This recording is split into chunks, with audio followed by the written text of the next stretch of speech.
11वें अध्याय का पाठ करना, पर 11वें अध्याय बता रहा है कि वो सब कुछ तो दर्शन कर रहा है अर्जुन। क्या देख रहा है? हे पिता लोकस्य चरस्य त्वमस्य पूज्यस्य गुरु गर्यान, हे पितामह, आप तो पितामह के पितामह है। भगवान कृष्ण को कहता है, पहले कहता है कि आप मेरे दोस्त हो, आप कहता है कि पितामह के पितामह, ब्रह्मा के पितामह। पर कब? जब भगवान कृष्ण ने उसके मस्तक पे हाथ रखा, तीसरा नेत्र खुला और अपने शरीर में भगवान का दर्शन किया। कहां पर दर्शन किया? जहां पर लोग जीवन और मृत्यु के बीच में फंसे हुए थे।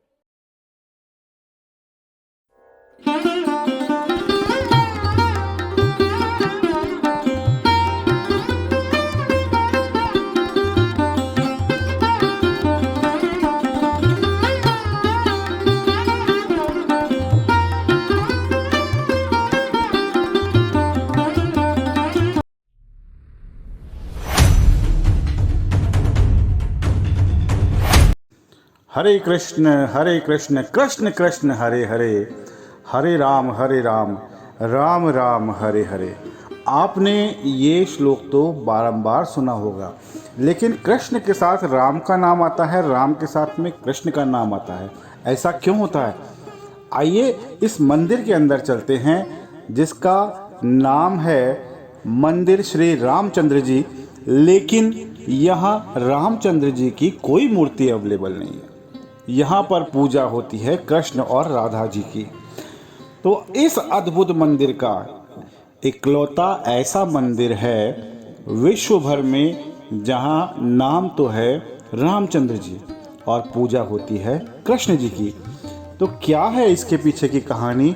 आइए मंदिर के अंदर चलते हैं और आपको बताते हैं इस दिव्य और अलौकिक मंदिर, जो कि बड़ी चौपड़ जयपुर पर स्थित है। यह मंदिर बिल्कुल हवा महल के अपोजिट साइड के अंदर है और 1 एकड़ में इस कंजेस्टेड जगह के अंदर इतना विशाल मंदिर शायद आपने नहीं देखा होगा, क्योंकि इस मंदिर की उतनी मान्यता नहीं है। लेकिन पुरातत्व विभाग के अधीन इस मंदिर की एक अलग ही संरचना है, एकदम हवेली नुमा मंदिर, और इसके अंदर काफ़ी सारे चौक हैं। तो आइए जानते हैं इस मंदिर के बारे में बहुत ही अनमोल बातें, जो शायद मुझे भी अभी जाकर पता लगी। वैष्णव समाज के इस मंदिर का निर्माण पूर्व महाराजा सवाई जगत सिंह की महारानी चंद्रावती की ओर से 1840 से 1855 के मध्य में करवाया गया था।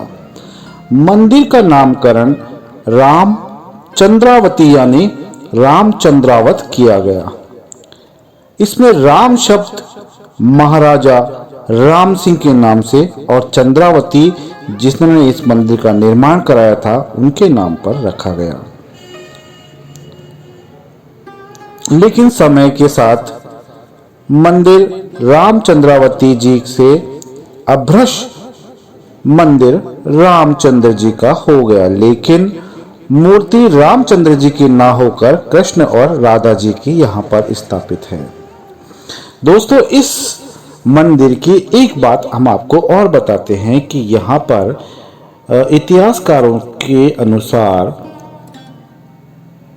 मंदिर का विग्रह जब तैयार हुआ था, उसी समय महारानी चंद्रावती का स्वर्गवास हो गया, जिसके कारण मूल विग्रह जो बड़ी बड़ी मूर्तियां यहाँ की बनी थी वो यहाँ पर स्थापित नहीं की गई, क्योंकि उन विग्रहों की स्थापना को अशुभ माना गया।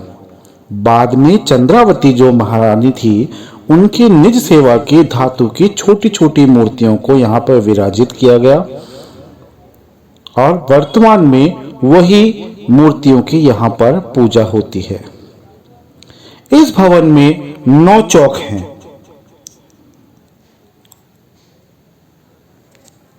अभी जैसे आपने बताया कि गुरु ही मतलब जो भक्ति का मार्ग या प्रभु को प्राप्त करने का जो मार्ग है वो गुरु ही है, लेकिन गुरु जो है वो एक्चुअल गुरु होना चाहिए। तो वो कैसे आइडेंटिफाई करें कि ये एक्चुअल गुरु है? क्योंकि देखो गुरु काफ़ी सारे हैं, मतलब जिनसे आप लोग, हम तो उसी श्रद्धा से जाते हैं कि इसको सारी चीज़ का नॉलेज है, तो जैसे प्रभु का आपने बताया कि प्रभु को प्राप्त करने का मार्ग गुरु है, तो और मतलब डेप्थ में थोड़ा सा इसको बताएंगे कि गुरु को कैसे आइडेंटिफाई करें कि वो गुरु मतलब जो प्रभु के मार्ग पर जो उसको ले जाने वाला है या नहीं है, क्योंकि आज की डेट में पाखंडी ज़्यादा हैं, गुरु एक्चुअल गुरु जो है वो कम है। देखिए, आपका प्रश्न ही उत्तर है। क्या है, कैसा गुरु होना चाहिए? अब गुरु तो बहुत सारा है, आपने कहा, इसका मतलब बहुत सारा गुरु है तो मतलब इसमें गुरु भी है। हाँ, वो है ना, बहुत सारा गुरु है। आदि जल गगरी छलकत जाए, तो वो है कि हाँ, जो पूरी भरी हुई गगरी ठाम जो है है ठाम। वो उसको कैसे आइडेंटिफाई करें? इसका एक मैं उदाहरण से समझा सकता हूँ। कहते हैं भारत के अंदर 200 रुपए की करेंसी चली नहीं, 200 रुपए की करेंसी आई भी नहीं नकली। अगर 200 रुपए की करेंसी अगर हम देख लेते थे चलन से पहले, तो उसको हम मान लेते थे पॉपकॉर्न का है, वो खेलने वाला है। पर ऑथेंटिक जब हो गया तो अब नकली होता है, फिर भी हम उसको देखते हैं। मतलब ये है कि असली है, ये नकली प्रमाणित करता है। नकली ही प्रमाणित करता है असली को कि असली है, क्योंकि असल का ही नकल होगा, नकल का थोड़ी होता है। नहीं, नकल का नहीं होगा, असल का नकल होगा। इसीलिए नकल, ऐसा नकल उसी को कहते हैं जिससे समानता हो। जब आप नकली करेंसी देखेंगे तो उसमें हूबहू होता है, हूबहू होता है, हूबहू सब कुछ, तो लोग उलझ जाते हैं।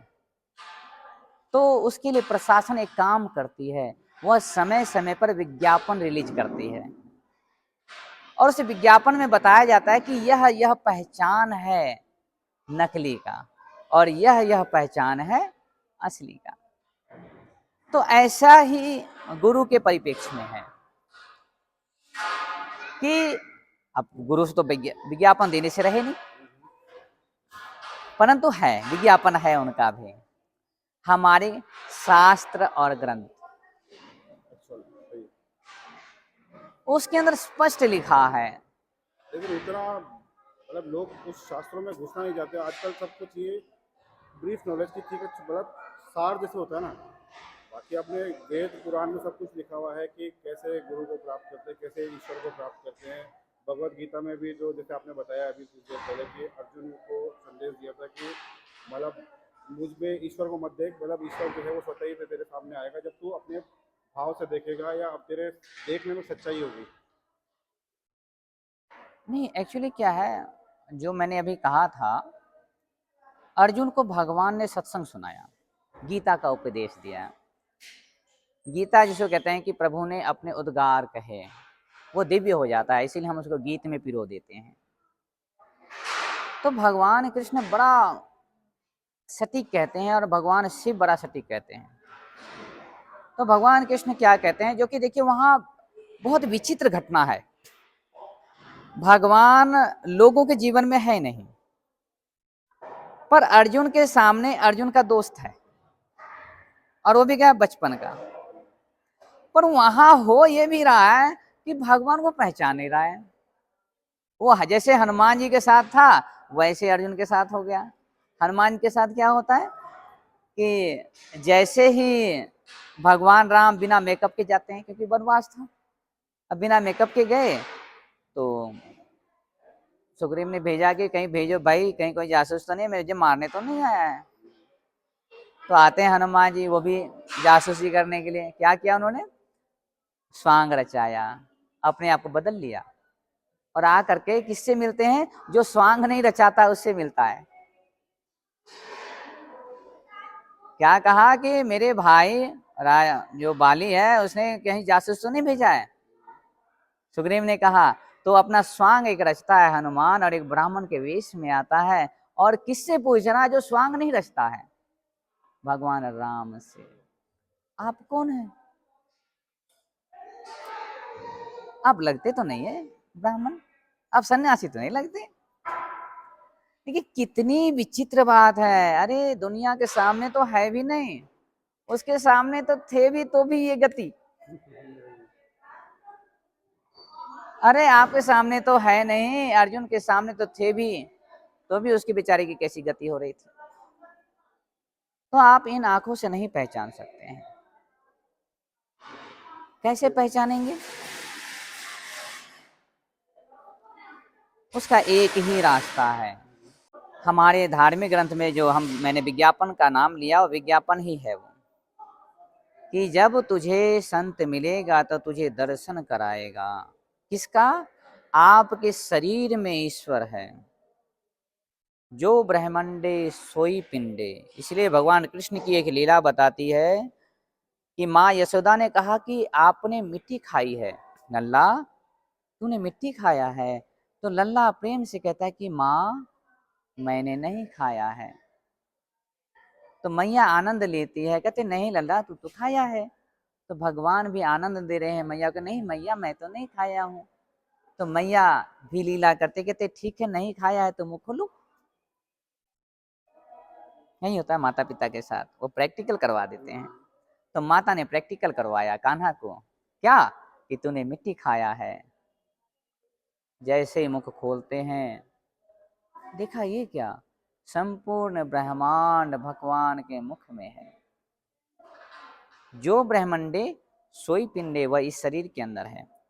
तो कहने का अर्थ यह है कि धार्मिक ग्रंथ में लिखा है कि जब गुरु मिलेगा तो आपको मस्तक पे हाथ रखेंगे, तीसरा नेत्र खुलेगा, जिसको डिवाइन आई कहते हैं। मन की आंख नहीं, मन गंदगी में जाता है, विषय विकारों में जाता है। कोई डाउट में ना रहे कि